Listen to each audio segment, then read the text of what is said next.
And so something truly amazing here is that within 260 games, the agent has managed to fully beat the environment.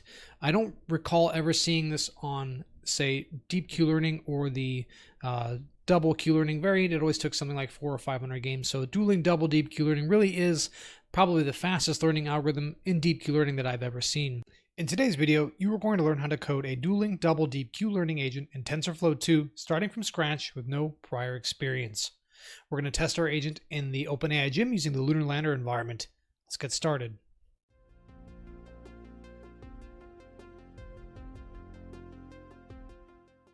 Before we begin, a couple housekeeping announcements. Number one, I am well aware there are some open issues on my GitHub, and I'm also distinctly and acutely aware that my GitHub is, let's say, trash.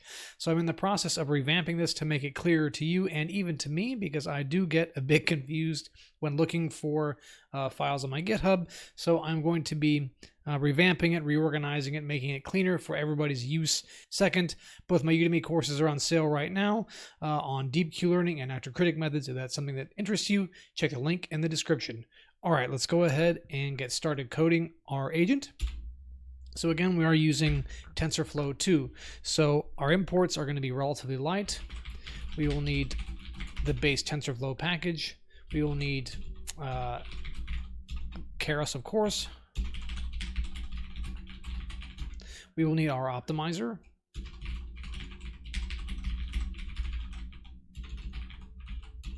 Import Atom, and we will also need NumPy. So we're going to have a few different classes, the first of which will be our Dueling Deep Q network.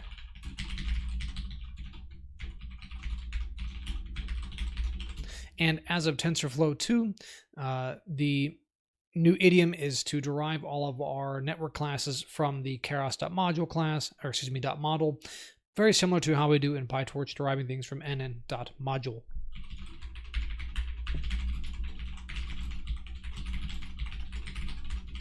Our constructor only takes the number of actions and number of dimensions for the first and second fully connected layers.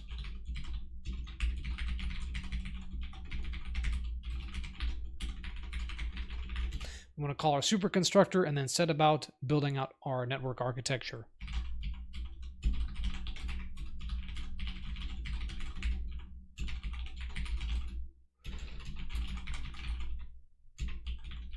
So our first fully connected layer will be a dense layer that will use an implicit number of input dimensions. So that's quite nice with TensorFlow 2, where you don't have to specify the number of input dimensions. You simply specify the number of outgoing dimensions. So that is FC1 dims, and we will have a ReLU activation.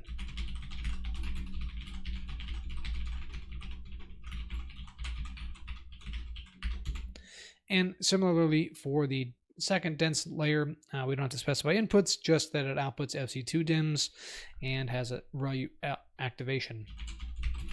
Now, the cool thing about Dueling double deep Q-learning is that the dueling part implies that we're going to have two different streams from the output of our deep neural network.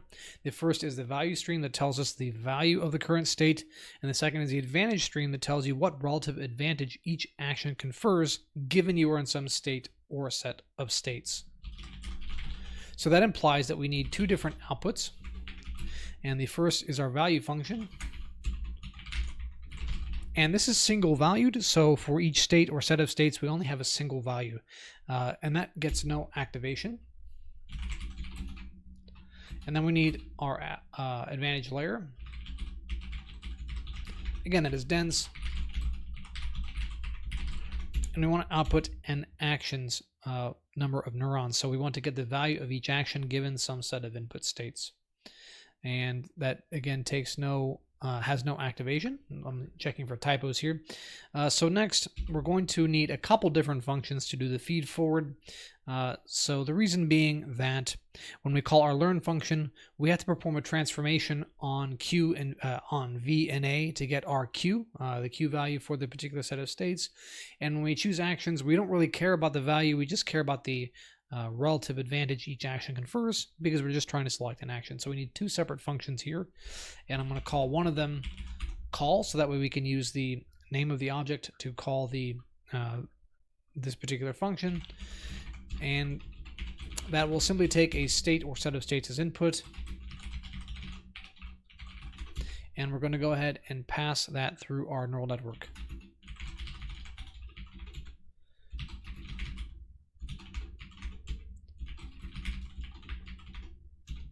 And then we have to perform a transformation, and the reason we have to perform the transformation is basically because this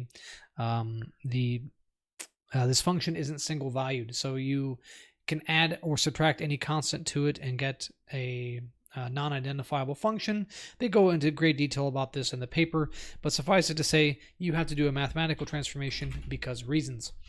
And it is going to be the sum of the value function and the advantage minus the average advantage.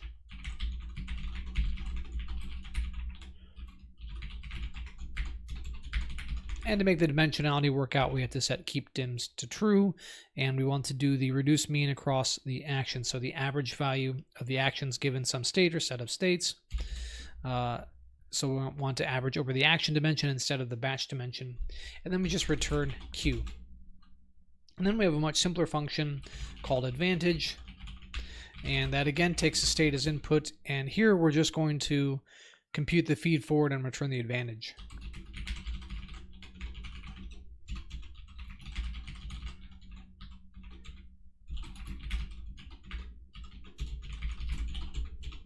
Okay, so that is it for our Dueling DeepQ Network class. So the next class we have to code up is our replay buffer, and the reason is that we have to sample over the agent's set of memories. So if you do a simply naive implementation of DeepQ learning where you employ the temporal difference learning rule directly, you get something that doesn't quite work. I have another video on that here, which I'll link in one of the cards up above in one of those two directions, so that you can see what happens if you just use a naive implementation of Q-learning with a neural network bolted on. But suffice it to say, to get something that actually works, you have to use a replay buffer. And that doesn't derive from anything.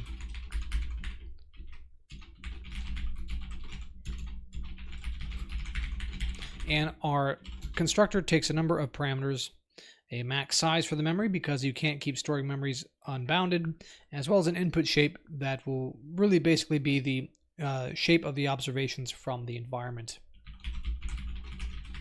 So we define our maximum memory size. We'll need a mem counter to keep track of the first available memory, and the reason is that when we approach the upper limit of the size of our memory, we want to go back to the beginning and start rewriting the older memories so we don't keep appending stuff on ad infinitum. So now we can actually define our memories proper, and there are a number of ways of doing this. Some people will use a DEC or a DQ, which is a built-in Python data structure that has that property where you define a max size and it pops stuff off the beginning and attaches stuff to the end when you get to the full size of the data structure. I'm going to go ahead and use NumPy arrays because it's much cleaner and easier to understand what is going on.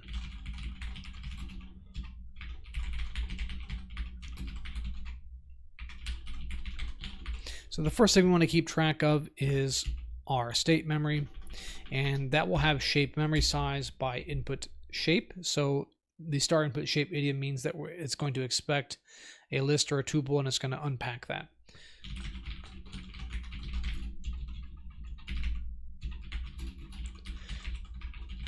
Now,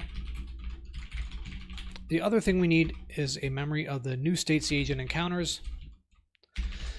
And the reason we need that is because the goal of really all reinforcement learning is to keep track of states encountered, actions taken, rewards received, and new states observed, to look for correlations between those four parameters to form a coherent model of the environment, assuming you don't already have one, and in which case you would use something like dynamic programming if you did, but we don't have it, so we're using something like Q-learning to learn the model of the environment by interacting with that environment. And so we have to keep track of the states the agent saw, the actions it took, the rewards it received, and the new states it encountered. The reason is that you want to know, given you're in some state, what is the next best state to be in. To maximize your total score over time, you want to go from a series of less profitable to more profitable states with respect to the total reward received over time. And you have to have a memory of everything you encountered along the way to facilitate that.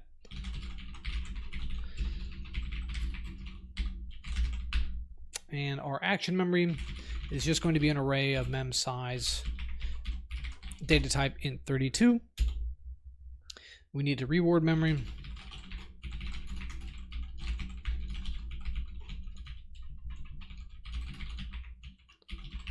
And that is float, not 23, but 32.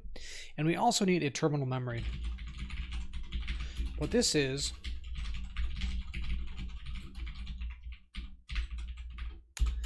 a memory of the done flags received from the environment. The reason this is important is because the value of the terminal state is identically 0. And the reason is that the agent receives no future rewards once it encounters the terminal state because the game's over.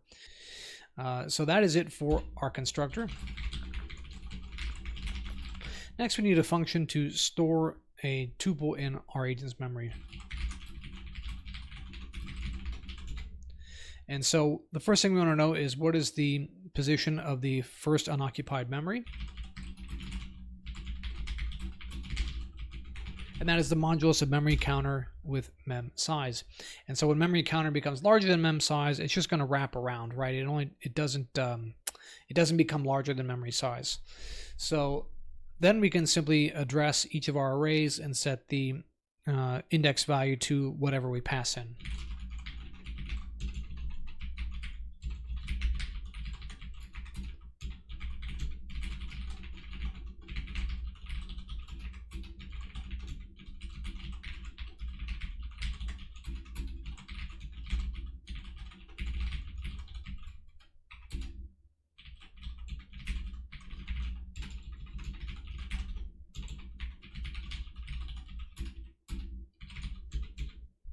And very important, once we store a new memory, we want to increment our memory counter by 1. Next, we need a function to sample the saved memories.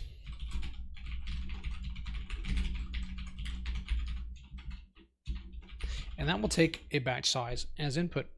The first thing we want to know is how far into our sequence of memories have we written. So if you have some finite subset of memories, you don't want to sample the entire subset of memories because some of them are zeros, right? We initialize this with zeros, so if you have half of your memories being actual valid gameplay data and half of it being zeros, you don't want to sample from the zeros because you're not going to learn anything useful from that. So you have to know how far into that memory have you filled up, and that is given by the minimum of either the mem counter or the mem size.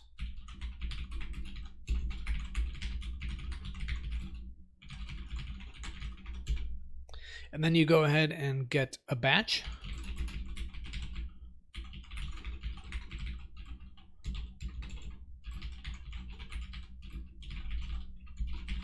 And so this will sample the memories uniformly from 0 up to max mem and give you batch size number of memories. And we set replace equal false because we don't want to sample the same memory twice. So once you pull it out of the buffer and sample it, it doesn't go back into the pool of available memories to be sampled. So then you just dereference those arrays.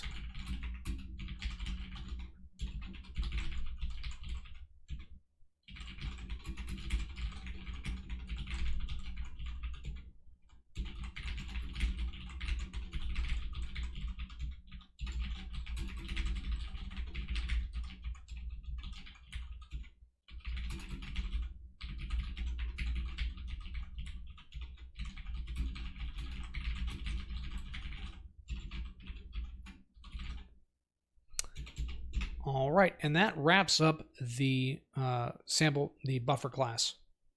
Next, we come to the agent class, and this is where the bulk of the functionality will live. And so the agent has a couple of deep queue networks, which we'll talk about in a second. It has a way of choosing actions, an interface to store memories, an interface to sample memories, as well as a function to learn from its experience. And so we'll start with our constructor, and that doesn't derive from anything. We need a learning rate for updating our deep neural networks. We need a hyperparameter called gamma. Now, gamma is what is called a discount factor. So the agent samples its memories and observes a sequence of rewards from those memories. Now, that sequence of rewards depends on the actions it took, right? And so when it is gauging the likelihood of receiving those actions again in the future, it has to take into account the uncertainty with those actions, right? Because the agent doesn't know the state transition probabilities. It doesn't know if it takes some action, how it's going to affect the environment. It doesn't know that with certainty. And so it doesn't know if those rewards are certain. And this factor gamma is a discount factor. It tells it by how much to discount those memories over time. And in particular, it follows a power law such that the further back in time those memories go, the more and more they get discounted. And so it is less than 1, and it's almost always defaulted to something like 0.99. In general, it's something from 0.95 or 0.9 or so all the way up to 1. We need the number of actions. Hyperparameter called epsilon. So epsilon is what determines the fraction of time the agent spends taking random actions or taking greedy actions. This has to do with something called the explore-exploit dilemma that is inherent to all reinforcement learning problems, and all algorithms have a way of dealing with this. Deep Q learning uses epsilon greedy, which means it has this hyperparameter epsilon, which is something that decays over time and starts out at 1, such that the agent takes totally random actions at the beginning, and epsilon decays over time, meaning that the proportion of the time it takes random actions decreases over time, and so the agent takes what it thinks to be the most profitable actions more and more often over time. And we need a batch size as well. We also need the input dims from the environment. We need a factor to keep track of how quickly we want to decay that epsilon over time, as well as a parameter to dictate how low it actually goes. So you may think that you want epsilon to go all the way to 0, but that isn't the case. You want epsilon to remain at some finite value because the agent can never be quite sure that its model of the environment is 100% accurate. So it has to spend some small proportion of the time taking exploratory actions, even when it feels relatively confident it knows what it's doing. Our memory size is just the maximum number of transitions to store, and you want a large number, something like 1 million. Default values for our neural network, something like 128 by 128. And we also need a parameter to keep track of how often we want to update our target network. More on that in a second, but for now, just know it's a hyperparameter and we'll call it replace. So let's go ahead and create our action space.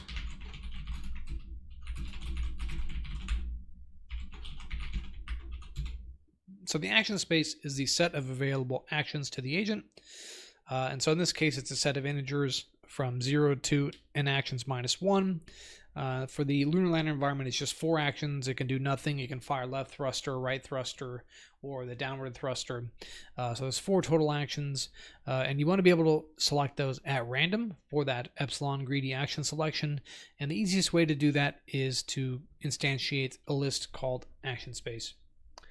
Next, we'll need to save our relevant hyperparameters.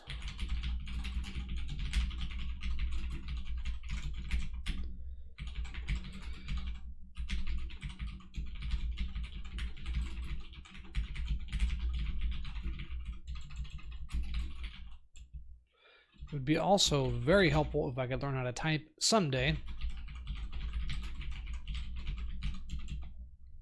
Next, we're going to need a parameter to keep track of how many times the agent has called its learn function so that we know how often to update the target network.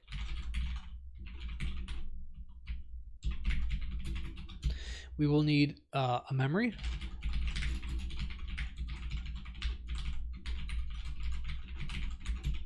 We will need the evaluation network, which is the online network, sometimes referred to.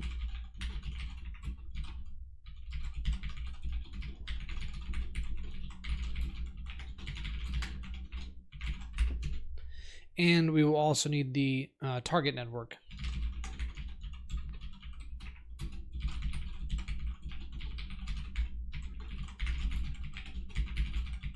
So let's go ahead and pause here to explain that. So this was an innovation developed around 2015 where they kind of discovered that if you have a single network to both evaluate the actions and to evaluate the value, to choose actions and then to evaluate the merit or the value of those actions, that you end up kind of chasing your own tail. So you basically end up chasing a moving estimate, and so learning becomes highly unstable is the fundamental reason. And so they introduced something called the target network. In this case, I call it QNext, and that is a very slowly changing network. So it starts out as a complete copy of the evaluation network, and then the evaluation network gets updated, say every every time step it gets updated, and then you let that accumulate, say 100 times, and then you update your QNext. So that way you are using the QNext to evaluate the utility or the value of the next states, and that is a more slowly moving function as opposed to changing every single time step. And that's the reason behind the learn step counter and the replace. That's because that will keep track of how often we've updated QEval and how often we need to update QNext. So we update QEval every time step and QNext every 100 time steps. And we do that just by copying one network to another. And so we have to compile our networks.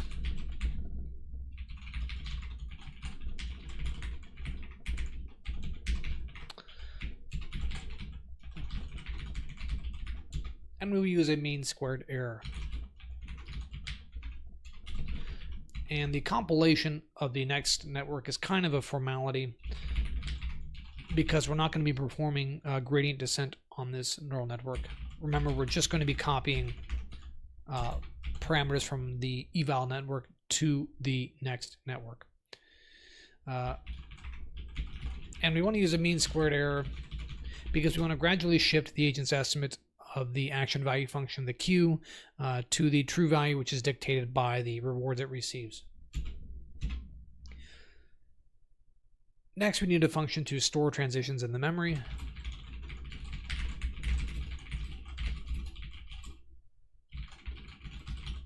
And this is just an interface function. It's very simple.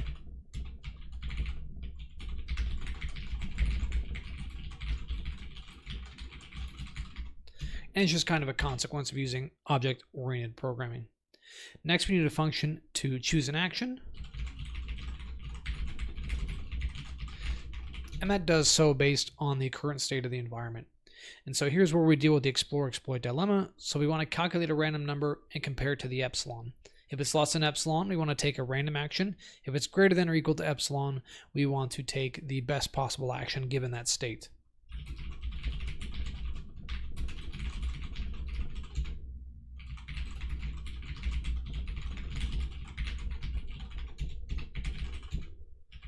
And the first step in taking greedy action is to take the observation and add in an extra dimension. And this just has to do with the dimensionality of our deep neural network. So I just put it in a list and turn it into a NumPy array. You can also use the np.newAxis command as well. Basically, I'm adding a batch dimension. And so we want to get the advantage of all of our actions given we're in some state.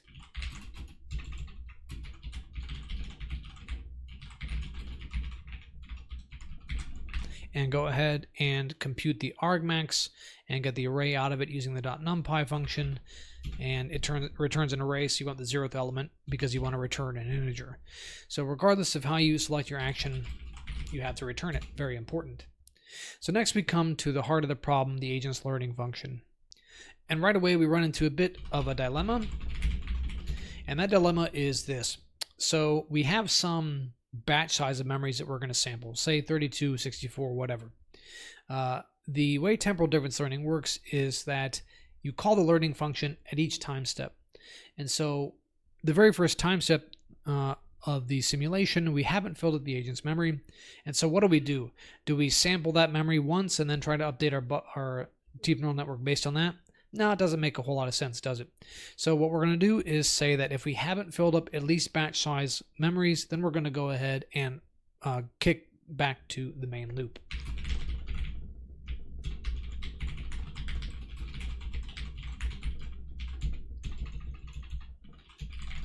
So if we haven't filled up batch size, just go ahead and return.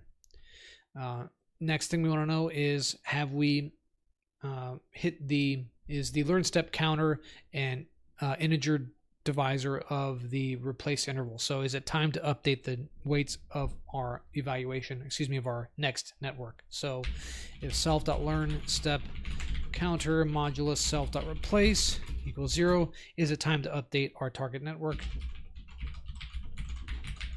If yes, then set the weights of QNext to QEval. Next, we want to sample our buffer.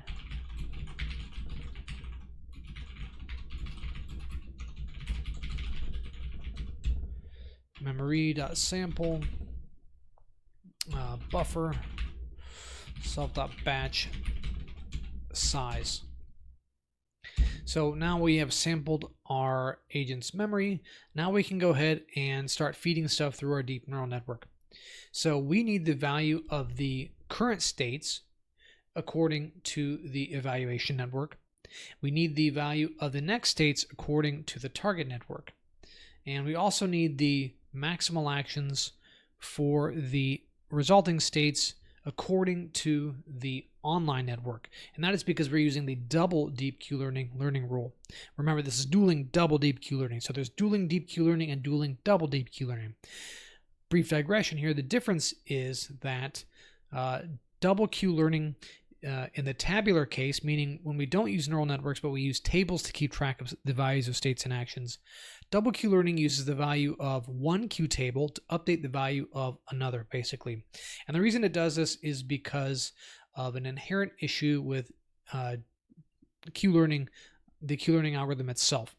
In Q-learning and as well in the deep learning case, deep Q-learning, we're using the value of the maximal action to update the current state. And so you're taking a max over actions. Well, that introduces an implicit bias into, or an explicit bias really, into your update rule. So you're always using the maximal action to update the value of the current state. And this leads to something called overestimation bias. And it turns out that if you alternate between two different networks in the tabular case, you can reduce the contribution of that bias to the agent's estimates and improve performance.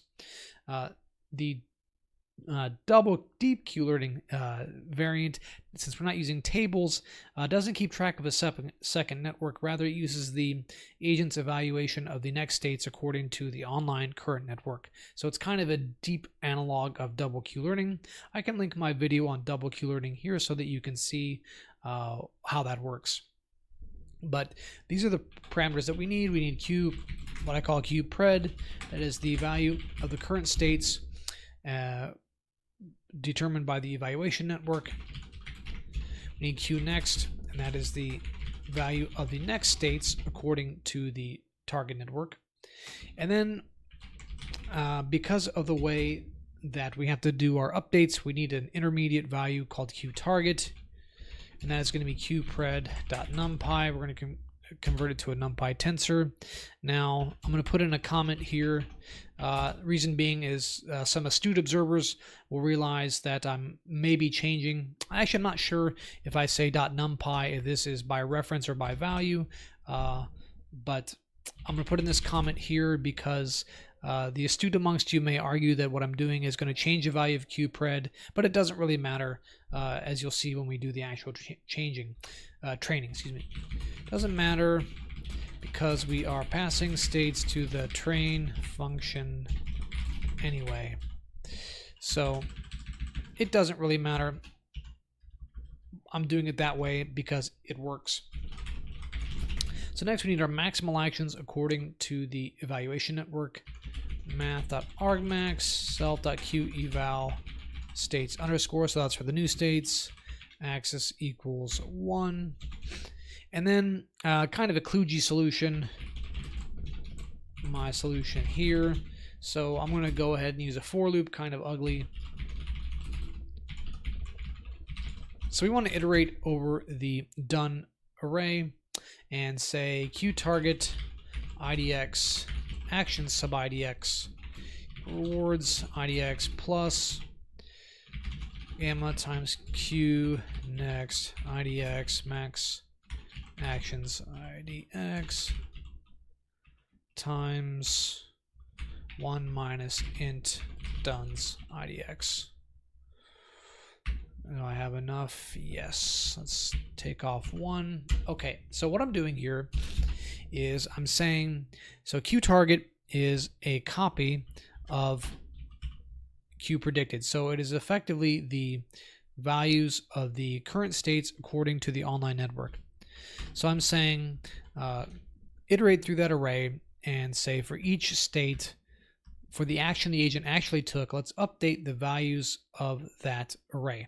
And so we'll set it equal to reward plus gamma multiplied by the value of the maximal action of the next network according to the current network, and multiply it by the 1 minus done, so that we get 0 for our terminal states and 1 for non-terminal states.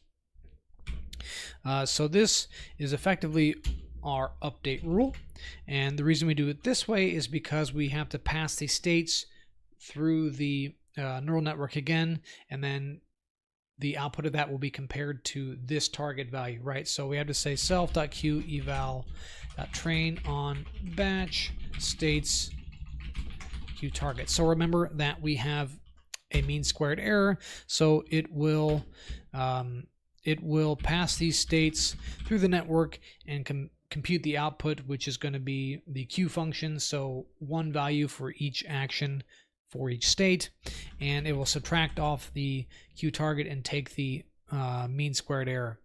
And so we have to update the values of QTarget for the actions we actually take, because you want the loss for the actions the agent didn't take to be 0. So we're not going to change those because it's a deterministic function. When we pass states through it, we'll get the same in the training loop right here on this line. We'll get the same value we did up here. And so you want the value to be maximal for the agent, the action the agent actually took, and 0 otherwise. Kind of a long-winded way of saying that's just our update rule and how we have to train things in TensorFlow 2. Next, we have two other things to deal with. First of which is decrementing our epsilon.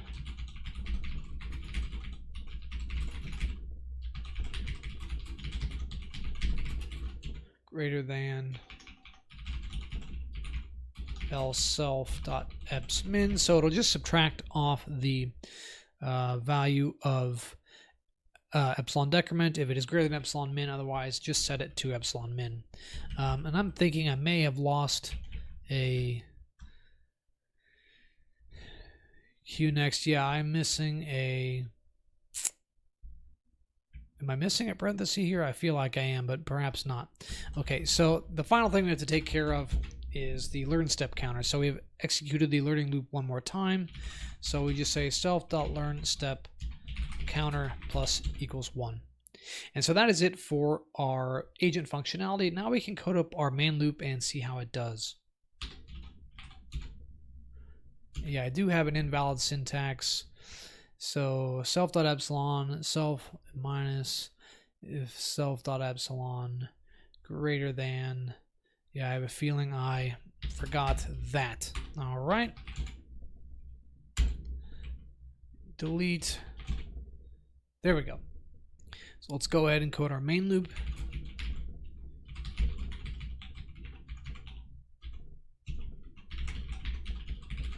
That is a very long file name. So let's start with our imports. We will need gym. We will need,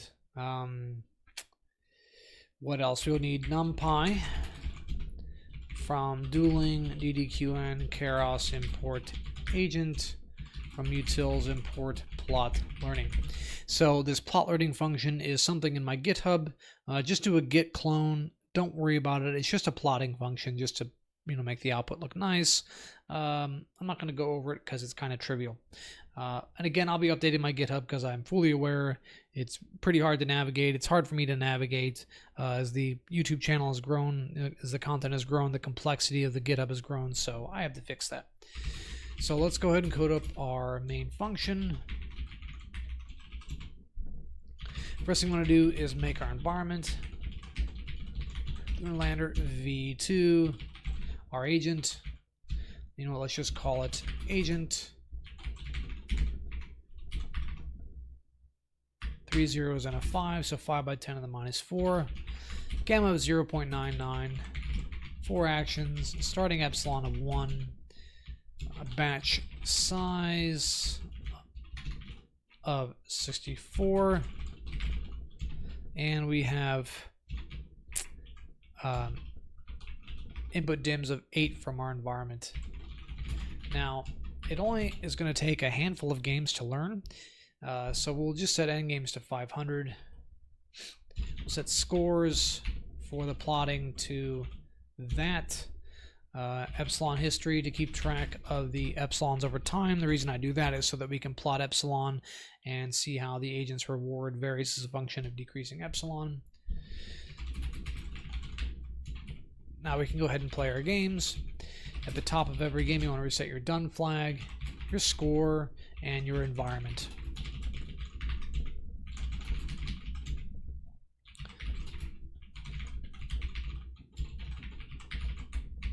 Go ahead and choose an action. Observation underscore reward done info. Action.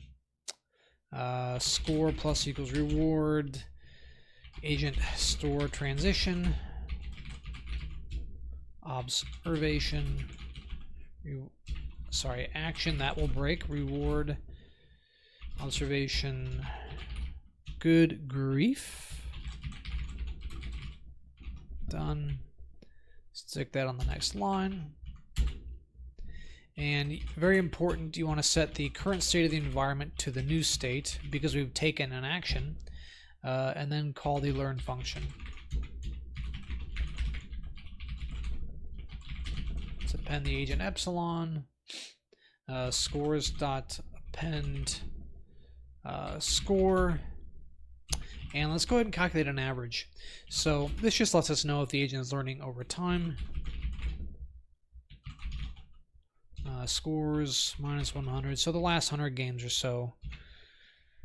And then print episode I, average score, let's say 1F. So then at the end of all the games,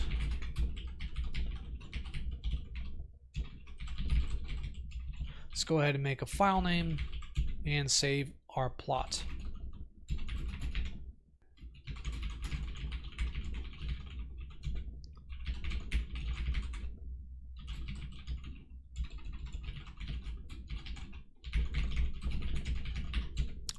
All right, let's go ahead, save this and see how it runs.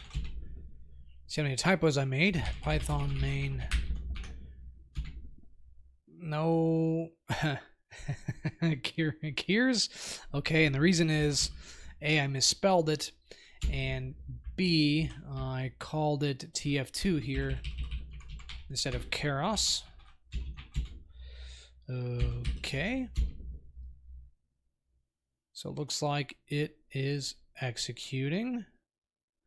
All right, perfect. So I'm going to let this run. Or actually, all right, so I'm going to let this run and come back when it is finished, and you can see how it turns out. You know what, though? One thing I didn't do, I take it back. For completeness, let's do this. Let's print the current score. So, yeah.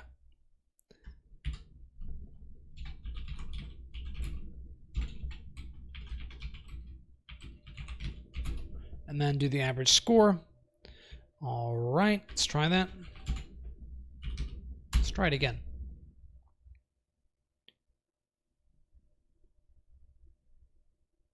All right, that's better. Okay, so I'm gonna let that run for a little bit and we'll come back and check out the results at the end. All right, so here we have the output of it playing another time. Full disclosure, the TensorFlow 2 implementation seems to take forever, and so I ran this a little bit ago, and this is the output from a prior run. And so something truly amazing here is that within 260 games, the agent has managed to fully beat the environment. I don't recall ever seeing this on, say, deep Q-learning or the double Q-learning variant. It always took something like 400 or 500 games. So dueling double deep Q-learning really is probably the fastest learning algorithm in deep Q-learning that I've ever seen. Within 260 games, it has totally beat the environment and goes on to completely crush it and achieve high scores in the range of 265 points, something relatively unheard of. So that is Dueling Double Deep Q-Learning in a nutshell. That's how it all works. I've explained everything from A to Z. If this was helpful, make sure to leave a like. Any questions, drop them down below. I'll try to answer them. Any issues, open them on the GitHub. Because that's the easiest way to get them noticed, and I do eventually get around to doing those. It just takes a little bit of time. If you've made it this far, please consider subscribing, and again, if you're looking for some Udemy courses, check out the link in the description below. Either way, I hope to see you in the next video.